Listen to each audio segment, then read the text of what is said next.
একজন রোজাদারের রোজ নামচা কেমন হতে পারে? রমজান মুমিনের জন্য প্রশিক্ষণকাল। এই মাসের মুমিন সুনিয়ন্ত্রিত পুণ্যময় জীবনে অভ্যস্ত হয় এবং বছরের অন্য মাসগুলো সেই অনুযায়ী জীবন যাপন করে। রমজান মাস হচ্ছে সিয়াম সাধনার মাস, ইবাদতের মাস, মুক্তির মাস এবং রহমত ও মাগফিরাতের মাস। আর আজকের ভিডিওতে এমন 6টি গুরুত্বপূর্ণ সহজ আমলের বিষয়ে জানিয়ে দেব, যা জানার পর আপনি প্রতিদিন আমল করবেন। কারণ এত অল্প সময়ে এবং অল্প পরিশ্রমে এত সোয়াব, যা হয়তো আপনি আগে কখনো শুনেননি। তাহলে মূল আলোচনা শুরু করা যাক। নম্বর 1, সকালের প্রথম আমল হলো আজানের উত্তর দেয়া। একজন মুমিনের দৈনন্দিন জীবন শুরু হয় ফজরের আজান শুনে। সে প্রথমেই আজানের উত্তর দেয় এবং আজানের দোয়া পাঠ করে। আজানের উত্তর প্রদানকারীর ব্যাপারে রাসূলুল্লাহ সাল্লাল্লাহু আলাইহি ওয়াসাল্লাম বলেছেন, কিয়ামতের দিন সে আমার সুপারিশ লাভ করবে। সহিহ বুখারী হাদিস নম্বর 614। সাধারণত একটা ভালো কাজের সোয়াবকে 10 গুণ করা হয়, আর আজানের একটি অক্ষর শুনলে 10টি সোয়াব পাওয়া যায়। যখন কেউ আজানের প্রতিটা লাইনের উত্তর দেয়, তখন সাথে সাথে তার আমলের প্রতিটা অক্ষরে 10টি নেকি লেখা হয়। আর রমজান মাসে প্রতি অক্ষর শোনার ফলে 70 গুণ বেশি সোয়াব পাওয়া যায়। তাহলে একটি অক্ষরের 10টি সোয়াবকে 70 দিয়ে গুণ করলে হয় 700 নেকি। ঠিক তেমনি প্রতিটা অক্ষর শোনার জন্য আপনি 700 নেকি পাবেন। এখন আপনি গুণে দেখুন তো, আজানের 12টি লাইনে কতগুলো অক্ষর আছে, যা শুনলে এবং পড়লে উভয় সোয়াব পাবেন 70 গুণ বেশি। শুধু সোয়াবই নয়, আজান শুনে আজানের উত্তর দিলে সোয়াব তো পাবেনই, সাথে পেয়ে যাবেন কিয়ামতের কঠিন মুহূর্তে প্রিয় নবী সাল্লাল্লাহু আলাইহি ওয়াসাল্লামের সুপারিশ।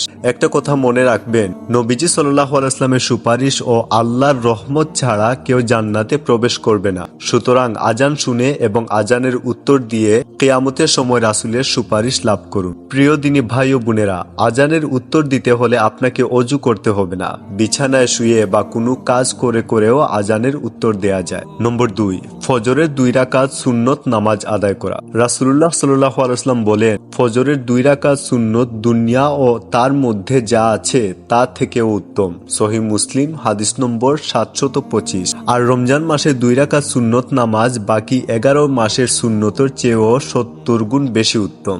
সুবহানাল্লাহ। অর্থাৎ রমজান মাসের ফজরের 2 রাকাত সুন্নত নামাজ 70টি দুনিয়া ও তার মধ্যে যা আছে তা থেকেও উত্তম।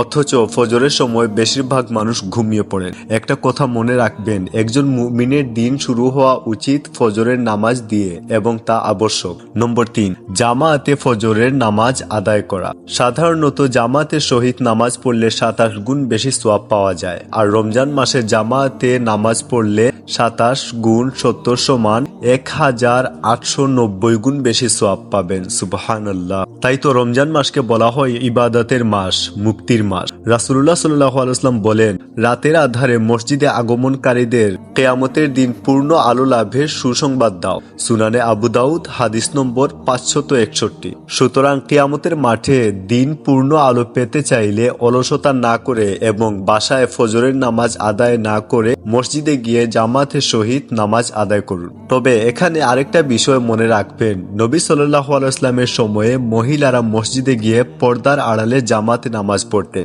কিন্তু বর্তমানে মহিলারা এ সুযোগ থেকে বঞ্চিত হচ্ছে। তাই মসজিদের ভেতরে মহিলাদেরকেও নামাজের সুযোগ করে দিন, যাতে করে আমাদের মা বোনেরা রমজানের এবং অন্যান্য মাসের সোয়াব থেকে বঞ্চিত না হন। আর যারা জেনে বুঝে এ সুযোগ থেকে আপনার আমার মা বোনকে বঞ্চিত করছেন, মনে রাখবেন এজন্য সবাইকে একে একে জবাব দিতে হবে। নম্বর 4, ফজরের নামাজের পর জিকির ও তাসবিহ পাঠ করা। ফজরের নামাজের পর পুরুষেরা মসজিদে এবং নারীরা জায়নামাজে বসে জিকির, তিলাওয়াত ও তাসবিহ পাঠ করবেন। কেননা রাসূলুল্লাহ সাল্লাল্লাহু আলাইহি ওয়াসাল্লাম ফজরের আজান শেষে সূর্য পরিপূর্ণ উদিত হওয়া পর্যন্ত বসে থাকতেন। সুনানে আবু দাউদ হাদিস নম্বর 4850।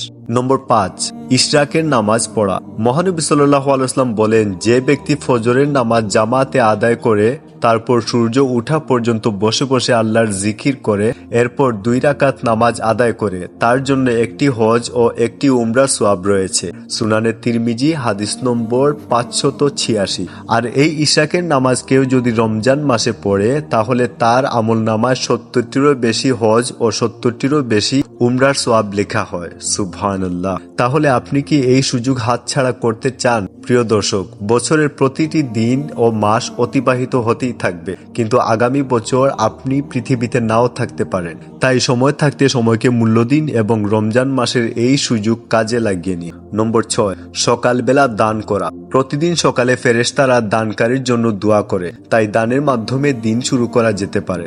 রাসূলুল্লাহ সাল্লাল্লাহু আলাইহি ওয়াসাল্লাম বলেন, প্রতিদিন সকালে দুজন ফেরেশতা অবতরণ করে। তাদের একজন বলেন, হে আল্লাহ, দাতাকে তার দানের উত্তম প্রতিদান দিন, আর অপরজন বলেন, হে আল্লাহ, কৃপণকে ধ্বংস করে দিন। সহিহ বুখারী হাদিস নম্বর 1442। তাছাড়া রমজান মাসে যে কোনো ভালো কাজের সওয়াব হবে 70 গুণ বেশি, অর্থাৎ 1 টাকা দান করলে 70 টাকা দান করার চেয়ে বেশি সওয়াব পাবেন। সুপ্রিয় দর্শক মহল, আসুন আমরা সবাই মিলে উল্লেখিত এই আমলগুলো করার চেষ্টা করি। আল্লাহ যেন আমাদের সবাইকে উক্ত আমলগুলো করার তৌফিক দান করেন। আমিন।